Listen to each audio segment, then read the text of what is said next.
Hello and welcome to my podcast. Do me a favor, subscribe to the John Keim Report wherever you get your podcast. You're watching on YouTube, you know the drill. Hit that like button, hit that subscribe button. You can find us there as part of Ampire Media. That's Ampire. Always much appreciated when you tune in. And don't forget, you can read my work on ESPN.com. I'll have a story up Friday about the pros and cons of, or actually the case for and the case against Sam Howell moving forward. Going to kind of look at both sides, why there's a case for moving forward and why there's a case for maybe not. So there you go. I'm getting a lot of voices in there, including that of my guest today, former NFL general manager Rick Spielman, was a GM with the Dolphins, was a GM with the Vikings for a long time, and now is a member of the 33rd team. So if you haven't checked their stuff out, you can Google them online. Has a bunch of different former NFL front office types, coaches who write for them, provide insight for them, etc. Rick does that. Marty Morningweg, who I had on a month or two ago, he also writes for them or works for them. So give that. You can go find that online. But again, I'm going to talk to Rick in a few minutes about what's important to a general manager or coach when looking at a job. We hear all this talk about the Chargers. The job is the best because of Justin Herbert. Folks, I don't know that that's the case, and I'm not going to say that's the case. So, and I asked Rick Spielman about that. I also asked him about Eric Bieniemy, also talked to him about Sam Howell. How would he proceed in a situation like this where you have a quarterback, but maybe you have a high draft pick? What do you do? What's the process? How do you go about handling a situation like this? So all that stuff. So I'll get to that in just a minute. And before I get there, just a couple of injury things, not a whole lot from today, but I'll tell you the injury rundown from Wednesday. And it's Charles Leno did not practice, has a calf issue. Tyler Larson with his knee did not practice. Kendall Fuller, John Allen both had vet days off. Brian Robinson, hamstring, did not practice. Running back Jonathan Williams, concussion, did not practice. So there you go. Now you know. And really what you want to know is what my guest today has to say. So again, provided really good insight into this whole process. And again, I stress, it may drive you nuts to hear how many people think the Chargers job is the best. Folks, it's all about, there's one aspect that matters over everything else. And that's what Rick Spielman is going to talk about. So here's my conversation with former NFL general manager, Rick Spielman. Well, Rick, I want to start with Sam Howell, and I'm just curious if you've been able to see a lot of him and what your impressions are of him.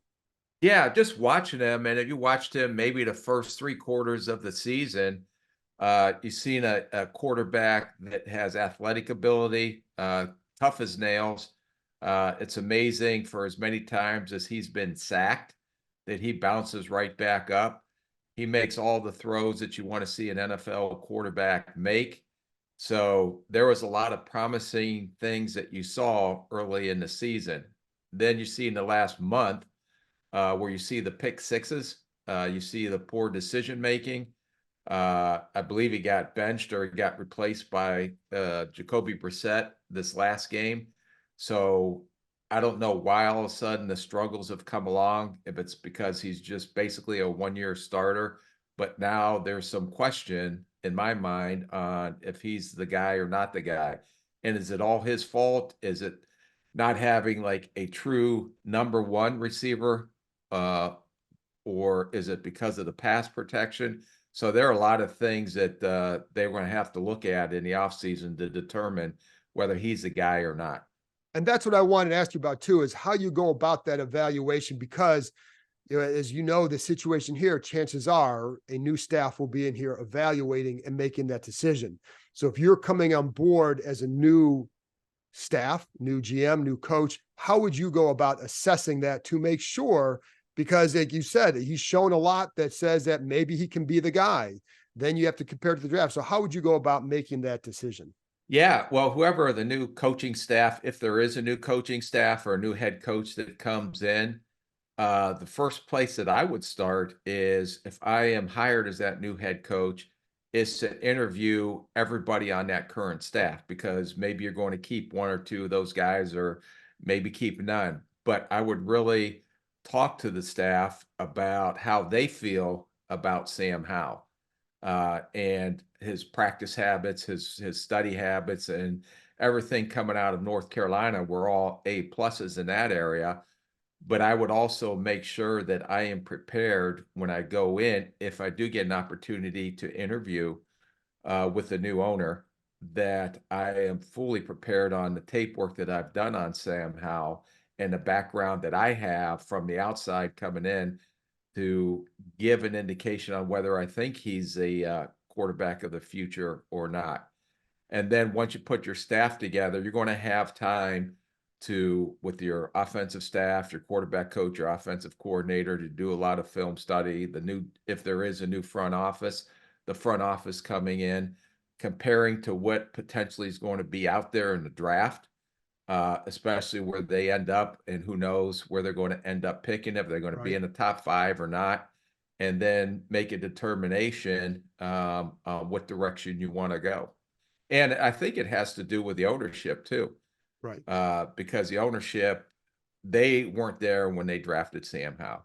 But I know just all of the clippings and everything you read from the outside that Ron Rivera really believes that this kid is a potential franchise quarterback for them. Right. So, but now there's going to be all those questions, and especially with the new regime, and if the owner says you just start from scratch, build from where you want to go, then that's going to be the first assessment you're going to have to make. Is Sam Howell the future, or are we going to try to go a different direction, especially in the draft or even free agency, if there is anyone available in free agency?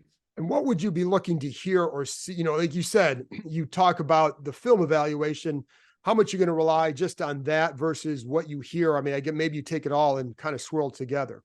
Yeah, no, you have to gather as much information as you can. I mean, you can take the film evaluation, but and I'm sure that whoever, if there's a new staff or a new front office in there, that you're going to have to sit down and talk to Sam. And I would have the head coach and everybody sit through and go through the game tape with him. Right. What were you asked to do here? Why did you make this decision? Um, how would you do something differently? Just, it's almost like when you're going through the process of evaluating a quarterback in the draft or in free agency, you want to try to get as much information as you can. You want to try to get in front of as many people as you can, both that were there and people potentially on the outside. You want to interview the player. You want to find out his leadership traits. I mean, I would talk to other players on that roster, and Right. what is Sam like in the huddle? What's he like in critical situations during the game? So there is a whole checklist that I would put together to make sure, as I'm evaluating Sam Howell, to make sure that he's checking all the boxes that we believe is a franchise type quarterback. And when you're looking at the draft, because right now they're going to have a top 4 pick that could be the third quarterback in the draft, the way things go. So how would you assess, you have a guy that maybe you can get a tackle to put in there and maybe solidify the line and help him in another way. Maybe Marvin Harrison might somehow be there if you get third. How would you assess that, a quarterback in the draft? Maybe it's a Jaden Daniels versus, and their potential, and how you weigh that versus like Sam, maybe even, build around Sam for a year and see where it goes. And then maybe going next year. How would you weigh all that? Yeah, well, that's all part of the process. And as you're sitting there and going through the evaluation and going through the draft evaluation on these potential, and for your example, Jane Daniels, who's probably was a Saturday pick last year in the incredible season that he has had. But is he the third quarterback on your board, or is Right. Michael Penix up there, Right. or any of these other quarterbacks? So until you can kind of assess, and if you're picking that high in the draft, do you come in and just say, hey, let's be aggressive? We have some extra draft capital. Let's maybe try to go up and get a Caleb Williams or a Drake May. So there are a ton of scenarios that you have to go through and look at to weigh all of those, all the information that you're gathering, whether it's the draft, whether it's moving up in the draft, whether it's the third quarterback and we take a shot at him, whether we're just going to stay with Sam Howell, and maybe we can get a Marvin Harrison Jr. Maybe we can get one of the top tackles, Alter Fashanu. So those are all the things that when you come in new, you're going to have to do a lot of research, a lot of study, and getting everybody on the same page, including ownership, on how you're going to move forward with all these decisions. But you're going to have to roll your sleeves up and do a lot of work to make that determination. And with how, like, for a young quarterback, again, because this is first year starting, it's a new system, et cetera. How long does it take to get a really good read? I mean, you've had a number of young quarterbacks over the years. How long does it take to get a good read on where this player is headed for the future? Yeah, I usually it's a 3-year snapshot. That's kind of always been the unwritten rule.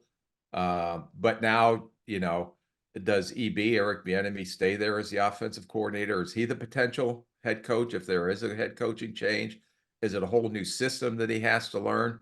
I mean, he's been there, 2 years and has had 2 different offensive Right. coordinators. So you have to take all that into account as well. But to me, the more they are familiar with the system, the more they are comfortable getting through the reads and progressions, understanding concepts, understanding how to attack defenses. But if the Commanders do make a change, then you're starting from scratch, and he's going to start from scratch all over again. So uh, those are the things that you try to have to assess while you're doing this. The other thing too is it's going to depend on a lot of the things that aren't going on the field, like his study habits, how quickly he processes things. And you're going to rely on, hopefully, he had out all that information when you went through the draft process, whether you're psychological testing, all the scores, the intelligence scores, everything that you've accumulated on him before he came out in the draft. But I think he has a lot of talent. So you don't know when some of these click, Right. and that's the other thing is, do you have patience to make sure that if he struggles for another year, that you don't just pull the plug on him quickly? And do you have a good, like, I know I asked you this very early, but do you have a good sense from your, just after watching him this year, that where he might be headed, and is it worth taking another shot on him for another year and just seeing where it goes, and then again maybe turning elsewhere next year? Have you seen enough at this point? I think you've seen enough of the flashes, but I don't know about the consistency. And is the consistency due to lack of experience? Some of the poor decision making. Like I said, you're going to ask why. Why the heck did you throw the ball here when he got 16 guys covered on you? So those are the things that you're going to have to really assess. But if I'm sitting there and I have a shot, and we believe as a staff that you got a shot at a Caleb Williams or a Drake May, and those are the guys that you believe are going to get you to the Super Bowl, then I don't know if you can pass on that, regardless of how you feel about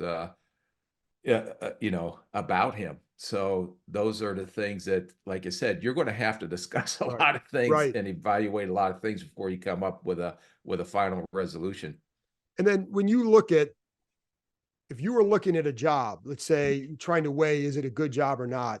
What are the things as someone GM coach that you would look for to determine? Because there's going to be a lot of talk, again, assuming this job is open, but there's going to be a few jobs open. So what are the things you'd look at to say, this is a good job? Because we can look and say, oh, they have a quarterback, or they have cap space, they have this. What do you look for in to see if it's a good job or not?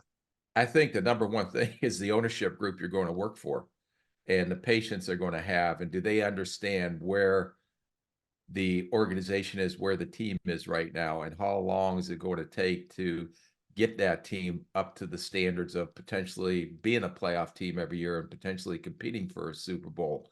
So I think it starts with the ownership and their philosophy. And are you on the same page with the ownership's philosophy? If they expect you to come in and, let's say, you assess, and I know they have some draft capital, but we're going to be a young team, or we're going to try to go out there and be big spenders on free agency, which I personally don't believe you do right off the bat. I believe you build it through the draft, and hopefully you're doing well hitting your draft picks, and then supplement that with some trades and some players in free agency. But everybody has to be on the same page and understanding this is what we're going to do, approved by the ownership.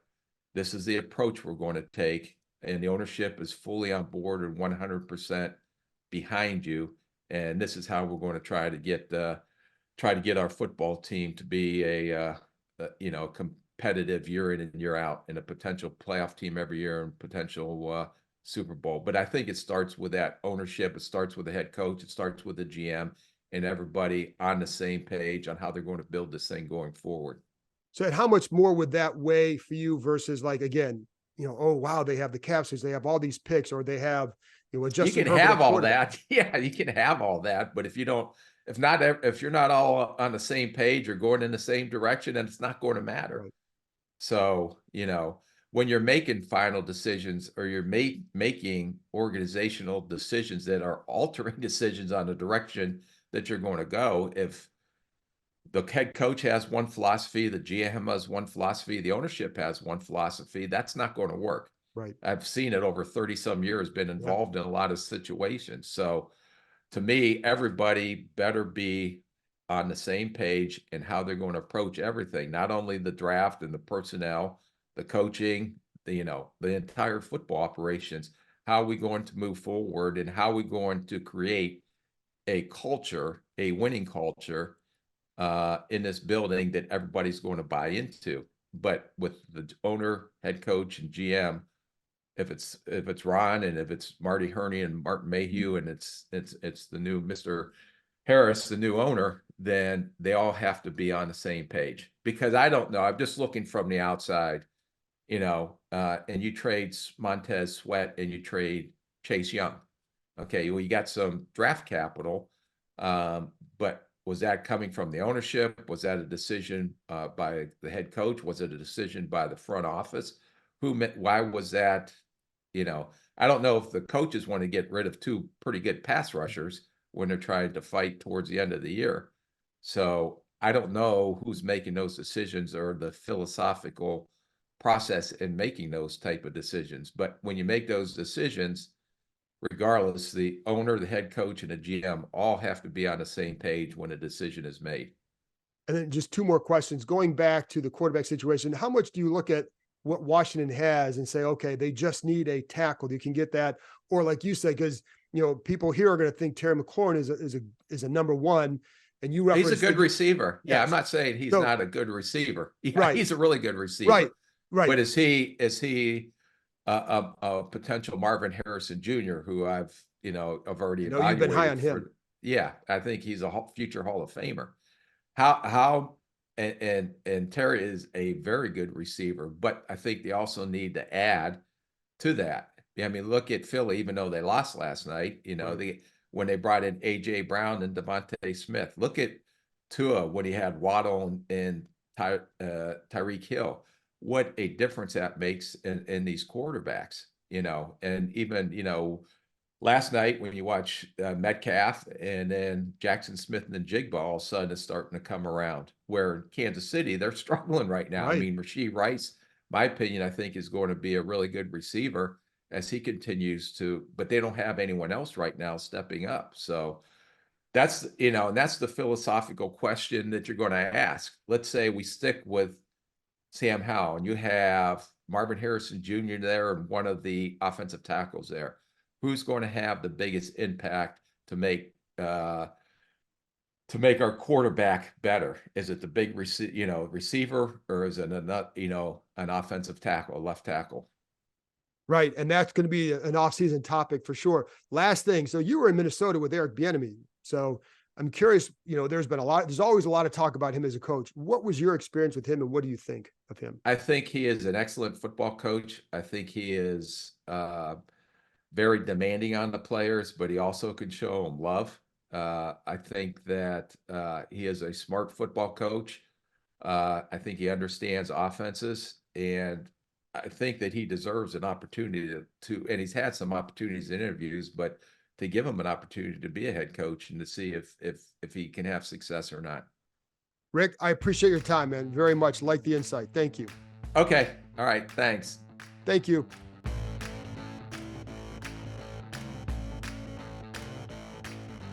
That's it for this episode. Thanks to Rick Spielman for joining me, and thank you, as always, for tuning in. I'll be back on Friday with my Friday 5 not just a preview, folks. Those games, previewing these games, and especially this one, not worth it. So I'm going to give you Friday 5, just some insight of things I picked up during the week. So I'll talk to you next time.